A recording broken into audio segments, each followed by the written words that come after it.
Hello and welcome to this episode of Ritters Rant. The topic of today is bullshit. And what I mean by this isn't your just normal everyday bullshit that we all run into. You've experienced. People will be talking about something maybe you know a little bit about, and you're listening. And you go, "That's not right. That's just bullshit." No, this is a bigger level. I'm talking about the President of the United States, Donald J. Trump.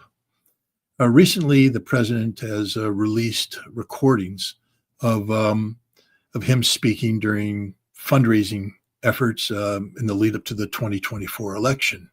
And according to his recordings, he claims to have spoken to Russian President Vladimir Putin and Chinese President Xi Jinping. And he claims that when he spoke to Russian President Vladimir Putin, he told Putin that if he attacks Kiev, Putin attacks Kiev, then Trump would have to respond by bombing the shit out of Moscow. I call bullshit. That conversation never took place. The president of the United States never addressed the president of Russia in those terms. It's just a complete fabrication. Now, if I'm wrong, the Russian government should come out and say, yes, that's right. Donald Trump did confront President Putin and threaten to bomb Moscow. And the Russian president said, I don't believe you, or something of that nature. But it's an unrealistic scenario. It's the same. The idea of Donald Trump confronting Xi Jinping and saying, if you attack Taiwan, I'll blow the shit out of Beijing. No, he didn't say that. Because the bottom line is, if you're threatening to blow the shit out of Moscow or threatening to blow the shit out of Beijing, you do understand that the result will be that Russia and China will blow the shit out of Washington, D.C. and the rest of the United States because we'll be in a state of war with nuclear armed nations. The president didn't say this. He couldn't have said it. He wouldn't have been allowed to say this. So why is he claiming that he did? Because we're dealing with one of the most insecure men ever to sit in the White House. This is a man who realizes that the America and the world is starting to call bullshit on everything he does, everything he stands for.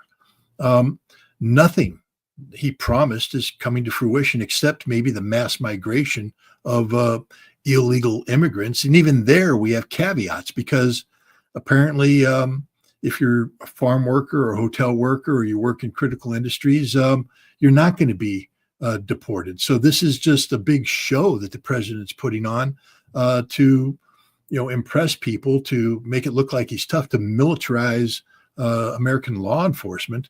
But it's not achieving the net result that he claimed to be trying to achieve, the elimination of illegal immigration as part of the American experience. Apparently he is going to, just as all his predecessors did, legitimize illegal immigration and through one caveat or another. Tariffs. I mean, now we have Scott Bessent, the Secretary of Treasury, out there bragging about how we're going to have $100 billion in tariff income already achieved. And by the end of the year, we could even have more. Bullshit. It just doesn't work that way. First of all, he hasn't collected a cent. He says he's about ready to.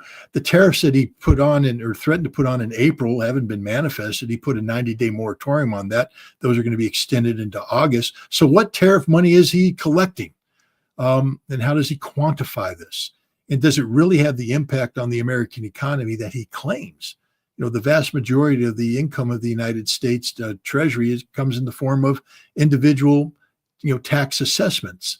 The tariffs, represent a very small percentage. And even if he were able to collect what he claims he wants to collect, that wouldn't fundamentally alter the reality that we still are dependent upon the individual taxpayer who will continue to pay the burden of funding the American government. Bullshit. His whole Iran thing is bullshit. We bombed 3 empty sites. We knew they were empty when we bombed them. We warned the Iranians in advance that we were bombing them. And then we created a bullshit excuse to end the war by going through the theatrical display of an Iranian attack against an American military base that had been emptied out. It's all bullshit. Everything about this man is bullshit. And the American people are starting to recognize it. So too is the world.